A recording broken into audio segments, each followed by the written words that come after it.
This is 5 in 10 from Skywatch TV for Tuesday, December 5th, 2023. I'm Derek Gilbert. You'll find us on YouTube now, our YouTube channel at 5 in 10. Please subscribe, click the bell for notifications, and then stick around after the break. So we'll tell you how to guarantee that we never get canceled. Topic number 5 today is Israel again. This conflict with Hamas is throwing out sparks around the world, and we're keeping an eye on whether any of them will ignite. For example, here in the U.S., last Friday morning, bomb threats made against 15 synagogues in New York State. These threats apparently made to disrupt synagogue operations, according to police. Didn't appear to be any actual danger to the targets, just harassment. Also Friday, a Palestinian terrorist group co-sponsored an anti-Israel rally on the campus of Princeton University in Trenton, New Jersey. This is according to a flyer advertising the event. The group, called Samadun, which has been designated as a terrorist group in Israel, banned from operating in Germany as of October, is listed on the poster advertising the Princeton rally for divestment from Israel.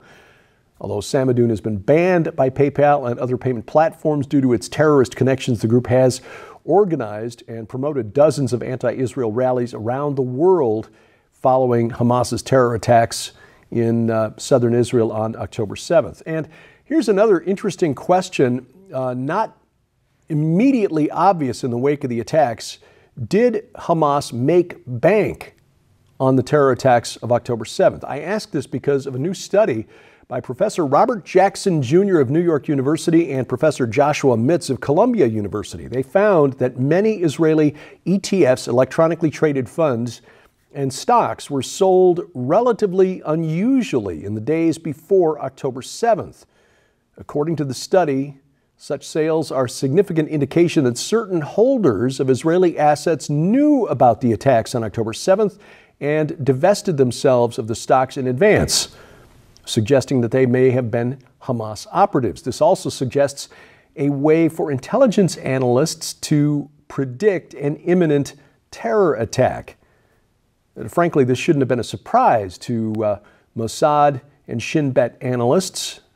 This is something that goes back to, the 9/11 attacks. There was a paper published in a peer-reviewed journal in 2006 by a professor at the University of Illinois showing how unusual trading activity in the stocks of American Airlines and United Airlines, the two airlines affected on 9/11, were made just prior to September 11th of 2001, the days leading up to September 11th, which suggested that informed investors, and this is according to the paper, informed investors divest themselves of AA and United stocks before the terror attacks because they knew the value was about to drop. Did Hamas do something similar before October 7th? It would appear so. Topic number 4, the death of coal. Yes, the substance that helped elevate England out of the Middle Ages, raised the standard of living of people when you realized the energy locked up in coal could be used to, heat homes far more efficiently than burning trees or peat moss. The United States is now on the verge of getting rid of coal. The U.S. has signed on to a global agreement to eliminate all of our coal-fired power plants. John Kerry, the special envoy on climate matters, announced Saturday, quote, "To meet our goal of 100% carbon pollution-free electricity by 2035, we need to phase out unabated coal." This statement released on Saturday said the United States had officially joined a coalition of 56 other countries who all plan to ditch coal in the name of climate change. This anti-coal pact is called the Power Past Coal Alliance. Started 6 years ago. The 6 new members include the U.S., the Czech Republic, Cyprus, Dominican Republic, Iceland, Kosovo, and Norway, joining the original 50. There's no specific date given for when the Biden administration wants to basically decommission our existing coal plants, but other regulatory actions taken by the administration zero in on the year 2035. Just under 20% of U.S. electricity in 2023 is coming from coal-fired power plants. Around the world, that figures about 36%. About half of this output is coming from China, which is building power plants at an alarming rate, despite the Chinese Communist Party's lip service to climate and fighting carbon emissions and so forth. They're just building coal-fired power plants at the rate of 2 per week in some recent months. But what the Chinese Communist Party is actually doing here is just, giving lip service and then sitting back and building the infrastructure it needs to power its growing economy while watching the climate cult talk the Western world into committing economic suicide. The anti-human climate cult wants you cold, poor, and in the dark. Topic number 3. Speaking of China, that nation does have its own economic problems. The real estate crash in China continues, and it's putting a drag on the whole economy there in China. No end in sight for the crisis. The decline in China's home sales continues to worsen. Neither infrastructure construction nor high-end manufacturing can fill the missing demand caused by the collapse in home sales. Worse, the government has been compelling banks to offer favorable terms to real estate developers to try to cushion the blow, and that's actually making things worse for the banking sector. Now, there is one bit of interesting economic news for which analysts have not yet connected all of the dots. Shares of a company called PDD Holdings, which is an 8-year-old e-commerce platform, surged after reporting a near doubling in revenue in a recent quarter. In fact, the market cap for PDD Holdings outstripped Alibaba Group last week. This is a seismic shift in the tech industry in China. This would be like a new e-commerce platform here in the United States suddenly exploding and overtaking Amazon in market capitalization. That's how big a deal this is. Now, why is this relevant to you? You might remember yesterday I talked about a cheap shopping app from China called Temu. PDD Holdings is the company that offers Temu. So the one aspect of the Chinese economy that appears to be making money is this particular company, PDD Holdings. And it's not making money by offering crazy cheap deals to consumers, only in the West, mind you, because Temu is not offered in China. It's making money, making bank, because the Temu app is a dangerous malware spyware package that has the potential to drain all of your data from your mobile device. If you've got the Temu app on your phone or tablet, everything else on that tablet is vulnerable to this data being shipped back to PDD Holdings in China. And according to the analysis company, Grizzly Analysis, their tech experts say that this information is very likely being sold on the black market or perhaps even used by the Chinese Communist Party for its own purposes. It's certainly not making money on these crazy cheap deals. According to Grizzly, Temu loses about $30 per order. They're making money on the back end.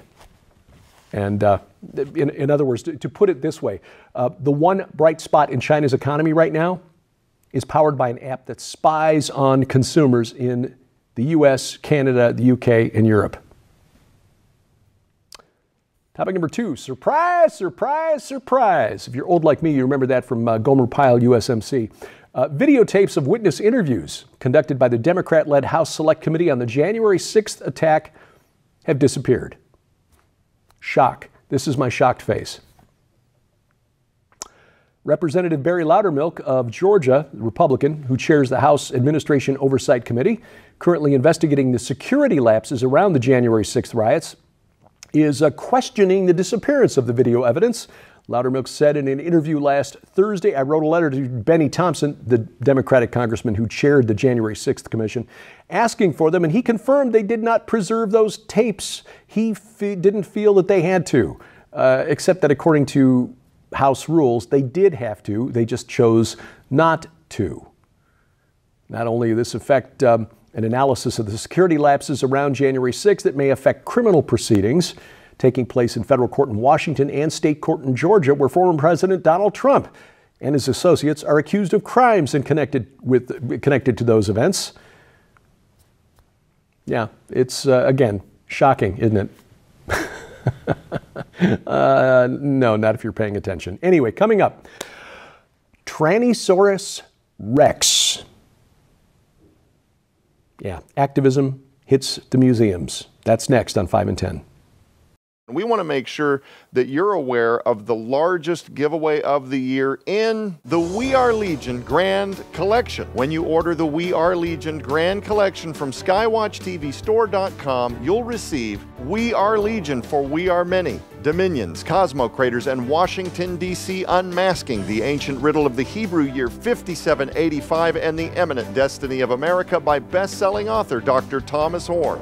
Divided We Stand, the globalist scheme for a one-world government by Lieutenant Colonel Robert McGinnis, and The Prince of the Power of the Air and the Last Days, Satanology, History, Prophecy, and Technology by Jeffrey W. Martis. But we're just getting started. This must-have collection also includes the breathtaking 2-hour documentary, The Secret Destiny of America, on DVD, featuring Dr. Thomas Horn as he reveals who the God on America's Great Seal and U.S. $1 bill really is, why 72 pentagrams in the Capitol Dome are used to control the ancient Cosmo Craters who rule the nations, the coming incarnation of Antichrist, and much, much more. But that's not all. With the holidays just around the corner, now's your chance to save big and receive solid bonus merchandise absolutely free.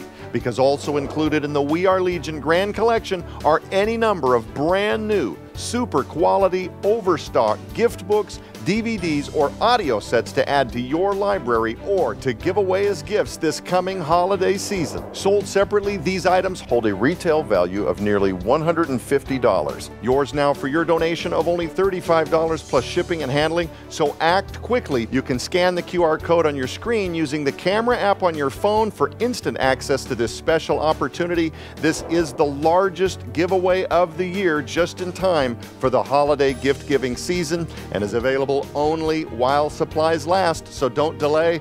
Visit us at skywatchtvstore.com or call 1-844-750-4985 and ask for the We Are Legion Grand Collection now. Topic number 1 today, Tyrannosaurus Rex, or should we call it Tyrannosaurus sexless? Activist academics are now queering the dinosaurs.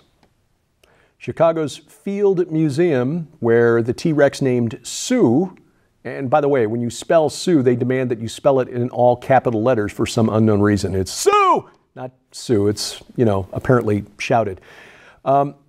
Sue lives and tweets there at the Field Museum, and she's declared that they is non-binary.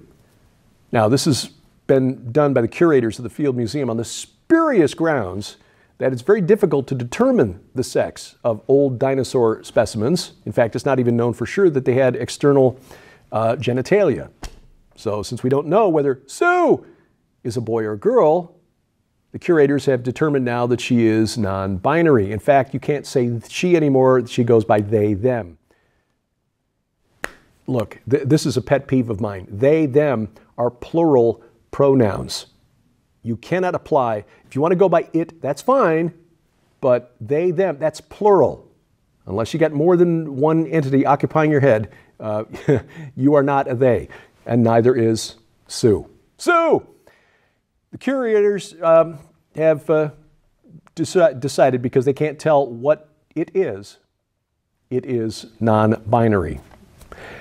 This is just an example of how we are devolving further in Western civilization beyond the point where science actually governs the work of scientists anymore. Science has been politicized to this cult of gender. The ancient god/goddess Inanna, who was either or both, depending on her or its mood in any given day, now has infiltrated even our museums. This week on Skywatch TV, we continue our discussion of 3 new books from Defender Publishing. We Are Legion for We Are Many, Dr. Tom Horn, Lieutenant Colonel Robert McGinnis, Divided We Stand, and a wonderful new book by Jeffrey Martis called The Prince of the Power of the Air.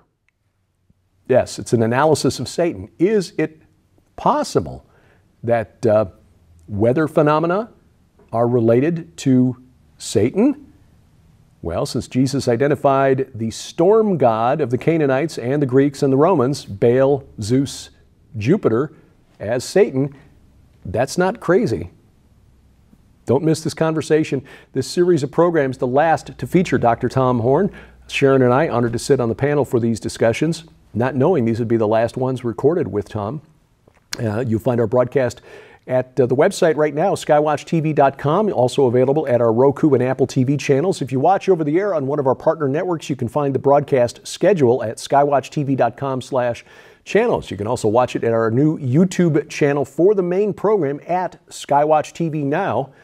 You also catch it at Rumble, rumble.com/skywatchtv. All of our video content is there. You can also get it at our mobile app. That's probably the best way to go because it guarantees we will never get canceled. We won't be canceled from our app. All of our video content is there. Other features as well, including a Bible with multiple translations, an audio Bible, actually. It is available for free for iOS, Android, and Amazon Kindle Fire phones and tablets, and we have links to their app stores at skywatchtv.com. Thank you for watching as we keep watch. I'm Derek Gilbert, and this is 5 in 10 from Skywatch TV.